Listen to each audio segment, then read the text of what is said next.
அஸ்ஸலாமு அலைக்கும் வரஹ்மத்துல்லாஹி வபரகாத்துஹு. அன்பாத அனைத்து உறவுகளுக்கும் இனிய அதிகாலை நள்ளிரவு வணக்கம்.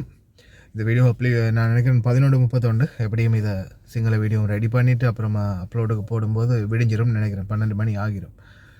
அன்பார்ந்த உறவுகளே, ஒரு பர்சனலான ரெக்வஸ்ட். அதே மாதிரி என்னை உசுரோடு புதைச்சாலும் எனக்கிட்ட இந்த தகவல் யார் சொன்னாங்கன்றதை எவன் எந்த கேஸ் போட்டாலும் நான் சொல்ல போகிறது இல்லை. எனக்கு பர்சனலாக எனக்கு பக்கத்தில் இருந்து ஒருத்தர் சொல்கிறாங்கன்னு வச்சுக்கோங்களேன், உங்களுக்கு புரியும். ஆனால் யாருன்றதை வெளியில் சொல்ல முடியாது இல்லையா மக்களே. 3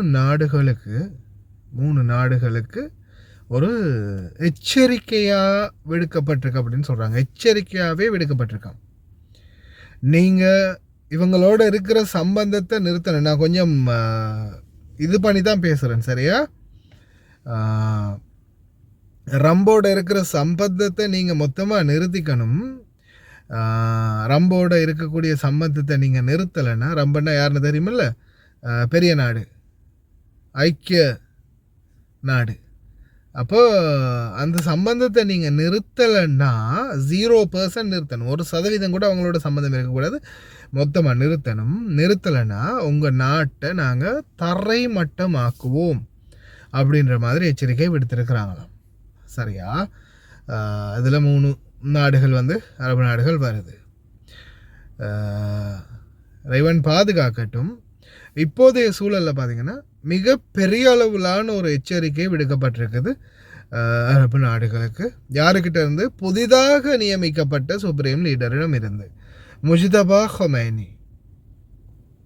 ஏன்னா அது பப்ளிஷ் பண்ணியிருக்காங்க. அது பயமில்லாமல் அதை சொல்லலாம்னு நினைக்கிறேன். ஏன்னா இன்றைக்கி அல்-ஹபாஸ், குவைத்துடைய அல்-ஹபாஸ் செய்தி அதை பப்ளிஷ் பண்ணியிருக்கிறாங்க. அதே மாதிரி குவைத்துடைய பல செய்தி சேவைகள் அதை டைரெக்டாகவே பப்ளிஷ் பண்ணியிருக்கிறாங்க.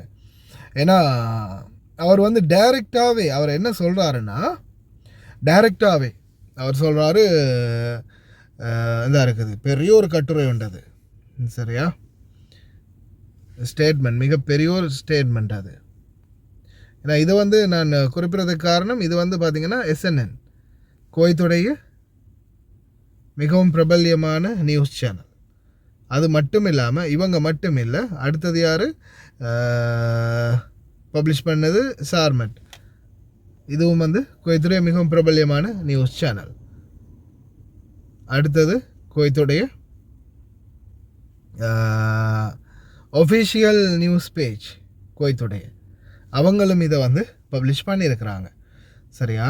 இதில் அவங்க இதில் அவர் சொன்ன அந்த இதை நான் உங்களுக்கு இப்போ statement by the Iranian leader Mojtaba Khomeini, சரி, இதை நான் உங்களுக்கு இப்போவே டிரான்ஸ்லேட் பண்ணியே சொல்கிறேன். இதில் நான் ஒவ்வொரு விடயங்களையும் வாசிக்கிறேன், தயவுசெய்து ஒவ்வொருத்தரும் உற்று நோக்குங்க. இது நம்மளுக்கு தேவையான விஷயங்கள். இதெல்லாம் நாம் என்ன செய்யணும்னா தெரிஞ்சு வச்சுக்கொண்டே ஆகணும். ஈரானிய உச்ச தலைவர் முஜ்தபா ஹொமைனியின் அறிக்கை: இனிமேல் இந்த பிராந்தியத்தில் உள்ள அமெரிக்க தளங்களை குறிவைத்து தாக்க வேண்டிய கட்டாயத்தில் நாங்கள் இருப்போம். எங்கள் மக்களின் மகன்கள் அமெரிக்க தளங்களால் கொல்லப்பட்டதால் உடனடியாக அவற்றை முடக்க பரிந்துரைக்கிறோம். அண்டை நாடுகளுடனான நட்பில் நாங்கள் நம்பிக்கை கொண்டுள்ளோம், ஆனால் அவற்றில் உள்ள அமெரிக்க தளங்களை தொடர்ந்து குறிவைக்க வேண்டிய கட்டாயத்தில் நாங்கள் உள்ளோம். இந்த பிராந்தியத்தில் உள்ள எதிரியின் தளங்கள் அதன் நாடுகளை கட்டுப்படுத்துவதை நோக்கமாக கொண்டுள்ளன. நாங்கள் 15 நாட்களுடன் எல்லைகளை பகிர்ந்து கொள்கிறோம். 15 நாடுகளுடன் எல்லைகளை பகிர்ந்து கொள்கிறோம். அவர்களுடன் ஆக்கப்பூர்வமான உறவுகளை ஏற்படுத்த எப்போதும் விரும்புகிறோம், இன்னும் செய்து வருகிறோம். நம் மக்களின் மகன்களின் ஒவ்வொரு தியாகிக்கும் அவரவர் சிறப்பு பழிவாங்கலாகவே இருக்கும். நமது தியாகிகளின் இரத்தத்திற்கு பழிவாங்குவதில் இருந்து பின்வாங்க மாட்டோம். உயிரிழந்தவர்களின் இழப்புக்கு மரணத்துக்கு மரணமே கேட்போம். போர் நிலை தொடர்ந்தால் எதிரிக்கு எந்த அனுபவமும் இல்லாத முனைகள் செயல்படுத்தப்படும். நமது சக்தி வாய்ந்த தாக்குதல்கள் எதிரியை நமது தாயகத்தை கட்டுப்படுத்தி அதை பிரிக்கும் சாத்தியக்கூறு பற்றிய மாயையிலிருந்து வெளியேற்றியுள்ளன. ஹர்முஸ் ஜலசந்தியை மூடுவதற்கு அனைத்து சாத்தியக்கூறுகளையும் பயன்படுத்த வேண்டும். அமைதியை நிலைநாட்டுவதற்காக அமெரிக்காவின் கூற்று வெறும் பொய் என்பதை பிராந்திய நாடுகள் உணர்ந்திருக்க வேண்டும். எப்படி இருந்தாலும் எதிரிடமிருந்து இழப்பீடு பெறுவோம், அது மறுத்தால் அதன் சொத்துக்களை அதே அளவிற்கு அளிப்போம். இதுதான் அவங்களுடைய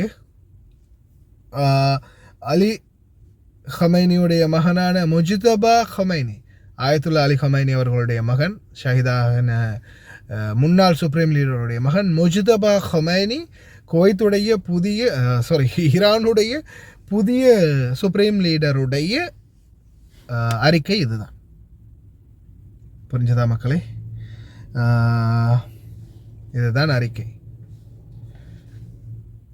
உங்களுக்கு வேணா இதை நான் இப்போவே ப்ளே பண்ணுறேன். கடைசி துண்டை மட்டும் ப்ளே பண்ணி காட்டுறேன். எப்படி இருந்தாலும் எதிரியிடமிருந்து இழப்பீடு பெறுவோம், அது மறுத்தால் அதன் சொத்துக்களை அதே அளவிற்கு அளிப்போம்.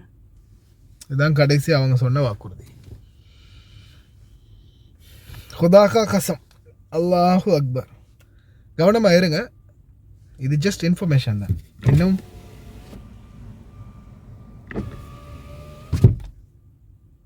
கவனமாக இருங்க.